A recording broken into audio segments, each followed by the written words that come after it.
जय गुरुदेव। कैसे गुरुदेव को सब पता है, हम चाहे गुरुदेव से मिले हो नहीं मिले हो लेकिन गुरुदेव सब जानते हैं। तो एक बार क्या हुआ, गुरुदेव जा रहे थे और गुरुदेव जहाँ पे भी जाते हैं काफी सारे लोग ट्रैवल करते हैं। तो बाबूराज हैं केरला वाले, वो भी थे, जर्मनी की बात है। तो गुरुदेव ने उनसे पूछा कि तुमने अपने घर में कब बात किया था, गाड़ी में जा रहे थे। तो उसने बोला गुरुदेव परसों बात किया, कल बात नहीं हो पाया। कहते अच्छा देखो अभी सिग्नल नहीं है, जैसे ही सिग्नल आए घर फोन कर लेना। फिर 10 मिनट बाद फिर गुरुदेव ने पूछा देखो सिग्नल आया क्या, बोले नहीं। 10 मिनट बाद सिग्नल आया, गुरुदेव बोले पहले रोको जरा, गाड़ी रोको, इससे पहले सिग्नल चला, अभी तुम अपने घर बात करो। तो उसने घर बात किया और जैसे ही फोन काटा बोलता गुरुदेव आज पहली बार ऐसा हो रहा था कि सुदर्शन क्रिया घर में मेरी हो रही थी और मैं नहीं था। मेरी वाइफ इतना मुझे कॉल कर रही थी, फोन लग नहीं रहा था, तो आप ही के सामने प्रार्थना करी थी गुरुदेव बात करा दो, गुरुदेव बात करा दो। कहते अरे पता है पिछले आधे घंटे से परेशान करके रखा हुआ है। तो गुरुदेव को सब पता है। ये फोटो जो है ये सिर्फ वैसी फोटो नहीं है, ये आप बस तार जुड़ जाए तो हर जगह पहुंच जाते हैं। एक बार गुरुदेव जा रहे थे मंदिर में तमिलनाडु के, तो काफ़ी सारे लोग साथ में थे, काफ़ी सारे विदेशी भी साथ में थे। तो जैसे ही मंदिर से बाहर निकले हजारों लोग साथ में, तो एक महिला ने रास्ता रोक लिया और पूरा तमिल में बोल रही है कि नहीं जाने दूंगी, नहीं जाने दूंगी। बोला क्यों नहीं जाने दोगी, क्या बात है। तो बोलती पहले मेरे बेटे को ठीक करो। बोला क्या हुआ तुम्हारे बेटे को। तो उसने बताया कि इसकी आवाज़ चली गई है और डॉक्टर ने जवाब दे दिया है कि इसकी आवाज़ नहीं वापस आ सकती, इसका वोकल खराब हो गया है। और कहती मुझे पता है कि आप तो सब कुछ कर सकते हो, इसकी आवाज़ ला सकते हो, अभी लेकर आओ। अब सब टीचर और वॉलंटियर समझा रहे भाई ये थोड़ी बात है गुरुदेव से बात करने का, चलो हटो, है इतने लोग खड़े हैं, तमाशा बनाया हुआ है आपने, सब लोग देख रहे हैं, क्या सोचेंगे वो भारत के बारे में। ये वो कहती मुझे कुछ नहीं समझना, अभी ठीक करना पड़ेगा, अभी ठीक। अड़ गई, पूरा हाथों से पकड़ के रोक लिया सबको। अब गुरुदेव भी परेशान, 10-15 मिनट बीत गए, अब वो हिलने को तैयार नहीं। गुरुदेव बोले कहाँ है तेरा बेटा, बुला। तो आया, उसको बोला अच्छा चल बोल, ओम बोल, ये बोल, वो बोल। और 2 मिनट में उस बच्चे ने बात करना शुरू कर दिया। तो बाद में ये तो एक बात होगी, फिर गुरुदेव से बाद में पूछा गुरुदेव ऐसा कैसे हो सकता है कि अगर ऐसा हो ही जाए हर बार तो कोई डॉक्टर के पास क्यों जाएगा, आप ही के पास आ जाएगा, ये जो लोग ब्लेसिंग करते हैं उनके पास आ जाएगा। तो क्या चीज से ऐसे चीजें होती हैं। गुरुदेव बोला ऐसी कोई बात नहीं है, ईश्वर की कृपा तो हर जगह है, पर ये इसकी माँ की श्रद्धा थी जिसने इसको ठीक किया है। चाहे समय नहीं भी आया पर उसकी माँ की श्रद्धा में इतना बल था कि प्रकृति को अपना नियम चेंज करना पड़ा। तो श्रद्धा में इतना बल है कि कुछ भी संभव है। जय गुरुदेव। जय गुरुदेव। वो कहते हैं ना हरि के 1000 हाथ, गुरुदेव कहाँ कब किससे कैसे क्या करवा लें ये तो वही जाने। तो एक बार क्या हुआ कि अपना एक टीचर थे, तो गुरुदेव ने उनको बोला, कहते एक काम करो, जाओ उस जगह जगह फलानी जगह पे जाओ और वहाँ पे तुम कोर्स सिखाओ। वो भी सोच रहे गुरुदेव ने कहाँ बोल दिया, पर चलो जाके करना है तो करना है। तो गए, 1 महीने अच्छे से काम किया, तो करीब 35 लोगों का उन्होंने कोर्स ऑर्गेनाइज कर लिया। तो कोर्स हुआ, बड़ा अच्छा कोर्स हुआ। तो उस कोर्स में 7 दोस्त भी आके बैठे।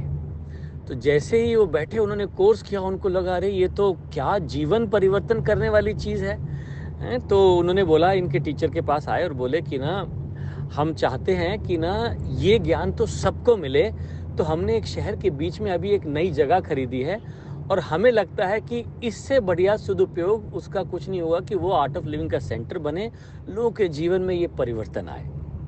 अब ये टीचर तो खुश, क्योंकि सालों साल बीत जाते हैं कहीं तब भी आर्ट ऑफ लिविंग के सेंटर नहीं बनते हैं, और यहाँ पे तो एक कोर्स में सेंटर बन रहा है, ये तो बड़ी कमाल हो गया। पर उन्होंने बोला एक दिक्कत है। क्या दिक्कत है, बोले कि हमारे ना 8 हम दोस्त हैं, हमने 8 ने मिलके वो जगह खरीदी थी, वो 8वां व्यक्ति अध्यात्म वगैरह गुरु वगैरह में विश्वास नहीं करता, अगर आप उनसे बात कर लें तो। उसने बोला हाँ हाँ बिल्कुल बिल्कुल, चलिए बात कराइए। तो जब वो गए वहाँ पे, उसने बात की, तो उसने तो साफ मना कर दिया, देखिए जी हमने तो इन्वेस्टमेंट के लिए लिया था, हमें कोई मतलब नहीं, ये लोग क्या करना चाहें, ये देना चाहें दे दें, पर हम तो नहीं देना चाहते।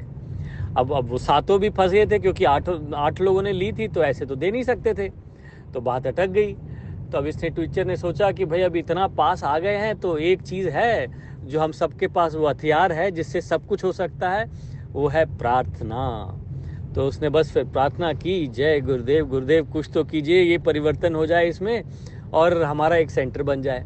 और जैसे छोड़ दिया। और उसके बाद करीब हफ्ते बाद ये व्यक्ति आया और बोला कि भाई गुरुदेव तो मेरे सपने में आए थे और मेरे सारे संशयों का उन्होंने निवारण कर दिया। मुझे लगता है कि इससे बढ़िया ये जगह के लिए और कोई चीज़ नहीं हो सकती कि आर्ट ऑफ लिविंग का सेंटर बने, लोगों के जन जन के कल्याण के काम आए। तो बड़ा बढ़िया हो गया। लेकिन सुनिए, स्टोरी ये नहीं है। इसके बाद क्या हुआ, फिर जैसे ही पता चला कि भाई कोई आर्ट ऑफ लिविंग के पास जगह आ रही है कोई, तो शहर में तो बात फैली जाती है। तो पता चला ये जगह किसी डिवोटी की थी और वो गुरुदेव के पास गया, वो और उनकी धर्मपत्नी, और उन्होंने गुरुदेव को प्लेज किया, गुरुदेव की ये जगह है हमारे पास और हम चाहते हैं यहाँ आर्ट ऑफ लिविंग का सेंटर बने। तो गुरुदेव ने आशीर्वाद दिया, हाँ हाँ ठीक है, जाइए करिए। पर जब वो वापस आए, इससे पहले वो लैंड ट्रांसफ़र कर देते, समय का ऐसा चक्र चला कि उन सज्जन का देहांत हो गया। और जैसे ही देहांत हुआ तो वो जगह जो है उनके बच्चों के नाम आ गई। तो उनकी माता ने बोला कि भाई तुम्हारे पिताजी की आखिरी इच्छा थी कि ये जगह तुम्हारे आर्ट ऑफ लिविंग के काम आए। तो उन्होंने बोला देखिए वो पिताजी की इच्छा थी, पिताजी के साथ वो इच्छा भी चलेगी। ये हमारे को पैसे चाहिए, हमारे बच्चे हैं, हमारे को ये करना है वो करना है, हमें तो पैसे चाहिए, हम तो ये जगह बेचेंगे। तो बेचारी माँ समझाती रह गई पर उन्होंने एक नहीं सुनी और उन्होंने वो जगह बेच दी। किसको बेची? इन 8 दोस्तों को, है ना मजे की बात। लेकिन सुनिए, अभी भी ये पूरी बात नहीं है, पूरी स्टोरी नहीं है। अब ये टीचर तो इतने फूल के कुप्पा कि देखिए हमारे छोटी सी मेहनत से इतना वो आ गया और ये जगह पहले ही कोई गुरुदेव को देने वाला था, मैंने कितना बड़ा काम किया। तो गुरुदेव को आके बता रहा था, गुरुदेव ऐसे ऐसे जगह थी, ऐसी थी वैसी थी। गुरुदेव रुको रुको रुको, एक काम करो, उसकी माँ को जाके फ़ोन करो, बोलो अब तो खुश है, आ गई ये जगह मेरे पास। रोज रोती रहती है, रोज प्रार्थना करती रहती है कि गुरुदेव मेरे बच्चों को माफ़ कर दो, पिताजी की आखिरी इच्छा नहीं पूरी की, आखिरी इच्छा नहीं पूरी की, इतना बड़ा काम कर दिया उन्होंने। रोज मेरे को बोलती रहती थी, अभी तो मिल गई तसल्ली कि आ गया ये जगह मेरे पास। और जैसे ही, और फिर इसको देख के बोले, क्या तुमने सोचा था तुम्हारे को मैंने वहाँ कोर्स लेने भेजा है? उस टीचर के तो रोंगटे खड़े हो गए कि कैसे हरि के 1000 हाथ, कैसी जो चीज कहाँ से गुरुदेव को करानी होती है कैसे भी करवा लेते हैं। जय गुरुदेव। ये स्टोरी तो हमारे अपने रमेश जी की है, बनारस के। तो भाई एक बार ऐसा समय आया कि सारा समय बेकार, कुछ समझ में नहीं आ रहा, सारे व्यापार में घाटा, जो सामान पड़ा हुआ है वो डंपिंग पड़ा हुआ है। तो सोचा इतना सालों का नाम सब अभी ऐसा जा रहा है, समझ में नहीं आ रहा था क्या होगा, क्या करें। तो तभी गुरुदेव का बनारस में आगमन होने की बात आई। तो जब आई तो वो तो बड़े भक्त हैं ही गुरुदेव के, तो उन्होंने रिक्वेस्ट किया कि भाई हमारे को वहाँ कुछ तो सेवा दी जाए। तो बोला एयरपोर्ट आप गुरुदेव को ड्रॉप कर दीजिए। बोला ठीक है जी, अपनी गाड़ी में हम गुरुदेव को एयरपोर्ट के ड्रॉप करने की सेवा मिलेगी। तो फिर जब वो जाने लगे तो आभा जी, उनकी पत्नी ने, धर्म पत्नी ने बोला कि भाई घर कैसे खाली हाथ थोड़ी जाएंगे गुरुदेव के लिए। तो उन्होंने एक ड्राई फ्रूट्स का एक टोकरी बना दी कि भाई कम से कम गुरुदेव को ड्राई फ्रूट्स तो देंगे। बोले हाँ हाँ। और उनका इतना अटूट श्रद्धा है, उनको पता है गुरुदेव सब जानते, कहते मुझे अपनी कोई बात व्यापार की या जो भी है बताने की जरूरत नहीं, वो तो सब जानते हैं, क्यों बताऊं मैं इनको। तो कोई बात नहीं, अपना वैसे बात चलती रही। तो जब एयरपोर्ट में उतरे गाड़ी से, तो गुरुदेव ने इनसे बोला, अरे तू मेरे लिए कुछ लेकर भी तो आया था? बोला हाँ हाँ गुरुदेव, आबा जी ने दिया था, ये ड्राई फ्रूट्स की टोकरी दी थी। तो गुरुदेव ने ड्राई फ्रूट की टोकरी रख ली और उनके पास एक चॉकलेट का बॉक्स था गुरुदेव के पास, तो उन्होंने वो बॉक्स उनको दे दिया। बोला चलो तुम्हारी टोकरी मेरे पास, मेरा बॉक्स तुम्हारे पास, और एक आंख मार दी मजे से।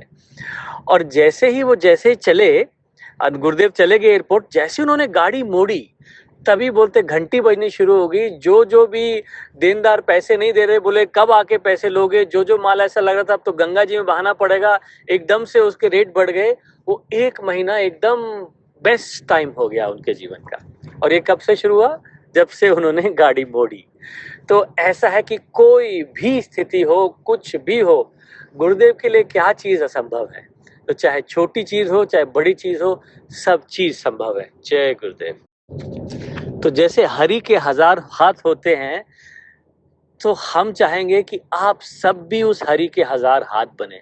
देखिए, बड़ा कम पूरे सृष्टि में ऐसा समय होता है कि ऐसे एक अवतारित पुरुष हमारे बीच में आते हैं जिनको हिंदू, मुस्लिम, सिख, ईसाई, हर जाति, हर वर्ग उतना ही प्रेम करता है, और वो हमारे बीच में है। और वो किस काम के लिए हैं? पूरे समाज को एक नई दिशा देने के लिए, एक नया आयाम देने के लिए। तो आप सब लोग चाहते हैं उसका हिस्सा बनना? चाहेंगे ना? हर व्यक्ति चाहेगा। तो हम आपसे एक चीज मांगते हैं कि आप सब लोग दोगे? बिल्कुल दोगे? तो आप सब लोग गुरुदेव के टीचर बन जाइए, और इसमें कुछ नहीं करना आपको। आप ये मत सोचिए अरे हमारे को तो ज्ञान में इतना पक्का ज्ञान नहीं आता, संजय भैया के पास तो इतना ज्ञान है, स्वामी जी इतना जानते हैं। कुछ नहीं, हमें कुछ नहीं पता, ये सब व्यासपीठ का कमाल है। जब आप टीचर्स ट्रेनिंग करते हैं, व्यासपीठ पे बैठते हैं, तब सारा काम अपने आप होता है। आपको बस ये संकल्प रखना है कि मुझे ये ज्ञान, मुझे लोगों के जीवन में एक खुशी लेकर आनी है, लोगों के जीवन में एक परिवर्तन लेकर आना है। यही तो ईश्वर का काम है, सबको खुश करना।